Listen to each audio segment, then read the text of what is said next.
क्या कोई सभ्यता बिना किसी बड़े युद्ध के रातों रात गायब हो सकती है? ये सवाल थोड़ा अजीब लगता है ना, लेकिन जरा सोचिए। हजारों साल पहले आज के भारत और पाकिस्तान के इलाके में एक ऐसी सभ्यता थी जिसके शहर उस समय की दुनिया के सबसे एडवांस शहरों में गिने जाते थे।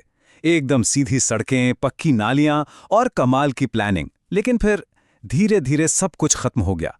हैरानी की बात यह है कि न तो किसी युद्ध के निशान मिले, न ही किसी हारे हुए राजा की कोई कहानी। बचे तो बस कुछ खामोश खंडर। यही वो रहस्यमयी और शांत अंत था महान सिंधु घाटी सभ्यता का। तो चलिए आज की इस ऐतिहासिक विश्लेषण में थोड़ा गहराई से गोता लगाते हैं। भारत के इतिहास की इस बेमिसाल यात्रा में हम किसी एक सदी के नहीं बल्कि 4,500 सालों से भी ज्यादा के एक सफर की बात कर रहे हैं। ये महज गुजरे हुए कल की बात नहीं है, ये एक ऐसे अटूट धागे की कहानी है जिसने समय के सबसे मुश्किल दौर को भी झेला और खुद को हमेशा जिंदा रखा। आज हम देखेंगे कि कैसे ये सभ्यता भयंकर तबाही, बड़े दार्शनिक बदलावों और अनगिनत आक्रमणों से गुजरते हुए आज के इस आधुनिक युग तक पहुंची है। आज के इस विश्लेषण को हम 6 अहम हिस्सों में बांटकर समझेंगे। शुरुआत करेंगे सिंधु और उसके बाद पनपे विचारों से।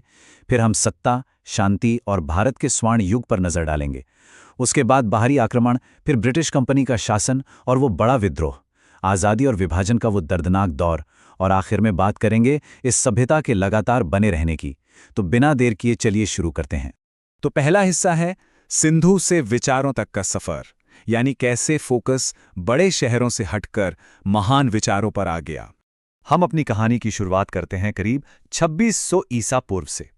हड़प्पा और मोहनजोदारो जैसे शहर ये सिर्फ बस्तियां नहीं थीं, बल्कि उस जमाने की जबरदस्त तकनीक, व्यापार और प्लानिंग के शानदार उदाहरण थे। इतिहासकारों को यहां विशाल अनाज भंडार और एक बेहद लाजवाब ड्रेनेज सिस्टम मिला है। लेकिन पता है, सबसे बड़ा रहस्य जो आज भी हमें उलझाए हुए है, वो क्या है? वो हैं यहां मिली हजारों मोहरें। इन मोहरों पर एक ऐसी भाषा उकेरी गई है जिसे आज तक, जी हां, आज तक पूरी तरह पढ़ा नहीं जा सका है। सोचिए जरा, एक पूरी की पूरी एडवांस सभ्यता जिसकी आवाज आज भी हमारे लिए एक अनसुलझी पहेली बनी हुई है। वक्त आगे बढ़ा और वैदिक काल की शुरुआत हुई। वेद, संस्कृत और कई धार्मिक परंपराओं की नींव यहीं से पड़ी। धीरे धीरे छोटे छोटे इलाके बड़े राज्यों में बदलने लगे। लेकिन भारत की असली ताकत सिर्फ इन शहरों या किसी राजा की सेना में नहीं थी। असली ताकत थी विचारों में। 6ठी शताब्दी ईसा पूर्व में एक बहुत बड़ा इंटेलेक्चुअल शिफ्ट यानी बौद्धिक जागरण हुआ। गौतम बुद्ध और महावीर जैसे महान विचारकों ने समाज को सत्ता और हिंसा से हटकर एक बिल्कुल नई राह दिखाई।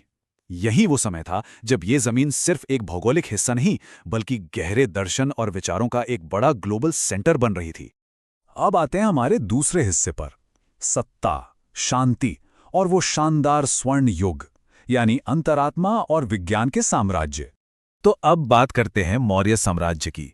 और मौर्यों का जिक्र हो तो सम्राट अशोक का नाम आना ही है। कलिंग युद्ध से पहले का नजारा बहुत खौफनाक था। भयंकर मारकाट मची थी, हजारों लोगों की जान गई थी। लेकिन इतिहास बताता है कि इस भयानक खून खराबे के बाद अशोक एकदम बदल गया। उसका हृदय परिवर्तन हो गया। उसने हमेशा के लिए युद्ध का रास्ता छोड़ दिया और अपना पूरा जीवन शांति और बौद्ध धर्म के प्रचार में लगा दिया। उसने बड़े बड़े पत्थरों पर अपने संदेश गुदवाए, जिन्हें आज हम अशोक के शिलालेखों के रूप में जानते हैं। और एक बेहद दिलचस्प बात बताऊं, सदियों तक तो लोगों को ये मालूम ही नहीं था कि ये रहस्यमय शिलालेख असल में बनवाए किसने थे। शांति का दौर आता है तो उसके साथ आता है बौद्धिक विकास। मौर्यों के बाद आया गुप्त काल, जिसे बड़े गर्व से भारत का स्वर्ण युग कहा जाता है। गणित, एस्ट्रोनॉमी यानी खगोल विज्ञान और साहित्य, इन सब ने इस दौर में जो ऊंचाइयां छुईं वो वाकई बेमिसाल हैं। यही वो वक्त था जब शून्य यानी जीरो और दशमलव प्रणाली जैसी चीजों का आविष्कार हुआ। जरा सोच कर देखिए, इन खोजों ने न सिर्फ भारत बल्कि पूरी दुनिया के कैलकुलेशन करने के तरीके को हमेशा के लिए बदल कर रख दिया। बढ़ते हैं तीसरे हिस्से की तरफ, बाहरी आक्रमण और एक नया युग। लेकिन देखिए, इतिहास कभी एक जगह रुकता नहीं है। उत्तर पश्चिम की तरफ से लगातार बाहरी आक्रमण शुरू हो गए, जिन्होंने भारत के राजनीतिक नक्शे को पूरी तरह से पलट कर रख दिया।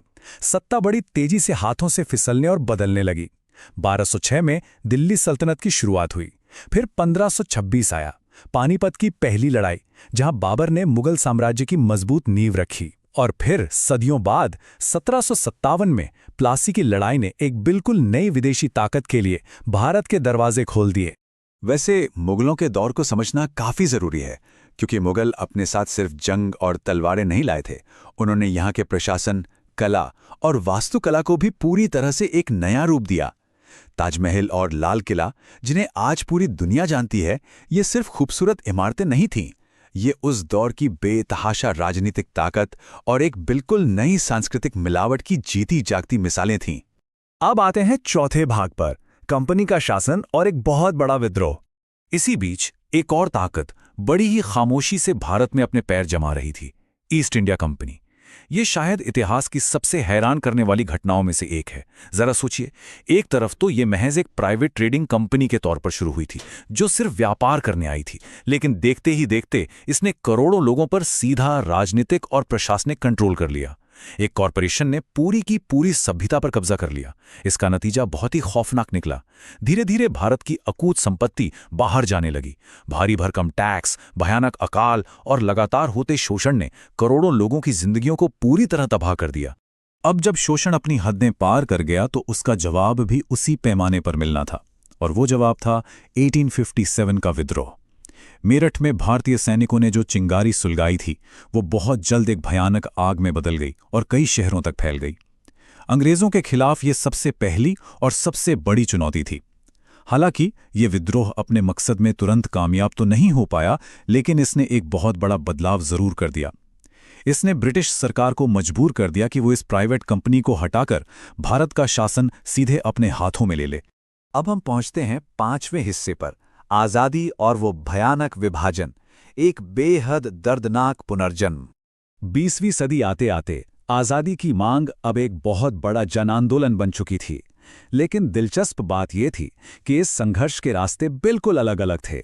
एक तरफ महात्मा गांधी थे, जिन्होंने पूरी सख्ती के साथ अहिंसा और सविनय अवज्ञा का रास्ता चुना, और वहीं दूसरी तरफ भगत सिंह और कई अन्य क्रांतिकारी थे, जिनका ये पक्का मानना था कि आज़ादी सिर्फ और सिर्फ सशस्त्र प्रतिरोध और कड़े क्रांतिकारी कदमों से ही हासिल की जा सकती है। रास्ते भले ही दो बिल्कुल अलग थे, लेकिन दोनों का लक्ष्य एक ही था, आज़ादी। और आखिरकार वो पल आ ही गया, 1947। लंबे समय से जिस आज़ादी का इंतजार था, वो मिल गई। लेकिन ये पल पूरी तरह से खुशी का नहीं था। आज़ादी के साथ साथ एक बेहद भयानक त्रासदी भी आई, विभाजन की त्रासदी। ये एक नए आज़ाद देश का जन्म तो था, लेकिन साथ ही ये एक ऐसा दर्दनाक वक्त भी था जिसने लाखों लोगों के दिलों को हमेशा के लिए तोड़ दिया। 1 से 2 करोड़, ये कोई मामूली आंकड़ा नहीं है दोस्तों। ये उन इंसानों की संख्या है जिन्हें अपनी पुश्तैनी जमीन, अपने घर हमेशा के लिए छोड़ने पड़े। लाखों लोग मारे गए। इतिहासकार इसे मानव इतिहास के सबसे बड़े और सबसे जानलेवा विस्थापनों में से एक मानते हैं। ये एक ऐसा गहरा घाव था जिसकी टीस सदियों तक महसूस की जानी थी। और अब हमारे सफर का आखिरी छठा हिस्सा, एक निरंतर सभ्यता, इतिहास का वो अटूट धागा। इतने गहरे दर्द और विनाश के बाद भी ये सभ्यता रुकी नहीं। इसने हार मानना तो जैसे सीखा ही नहीं था। आज़ाद भारत ने अपना एक नया, बेहद मजबूत संविधान बनाया और दुनिया के सबसे बड़े लोकतंत्र की नींव रखी। आज हम देखते हैं कि गरीबी, युद्ध, आतंकवाद और तमाम राजनीतिक संकटों के बावजूद भारत ने विज्ञान, तकनीक और अर्थव्यवस्था में अपनी एक अलग ही धाक जमाई है। चंद्रयान जैसे मिशनों के साथ स्पेस एक्सप्लोरेशन हो या फिर पूरे देश में फैली एक जबरदस्त डिजिटल क्रांति, भारत लगातार आगे बढ़ रहा है और खुद को बदल रहा है। आज भारत दुनिया की सबसे बड़ी आबादी वाला देश है, हर रोज बदल रहा है, नई ऊंचाइयों को छू रहा है। लेकिन अगर आप ध्यान से सोचें तो इस देश की सबसे बड़ी ताकत इसकी सेना, इसकी राजनीति या इसकी इकोनॉमी में नहीं है। सबसे बड़ी ताकत कुछ और ही है। ताकत यह है कि हजारों साल के संघर्षों के बाद भी ये सभ्यता अभी तक खत्म नहीं हुई है। इतने लंबे सफर, इतने भारी बदलावों और भयानक चुनौतियों के बावजूद इस सभ्यता का लगातार बने रहना ही इसकी सबसे बड़ी जीत है। तो इतने शानदार सफर को देखने के बाद क्या ये सवाल हमारे मन में नहीं आता कि भविष्य में ये अटूट यात्रा हमें और कहां ले जाएगी?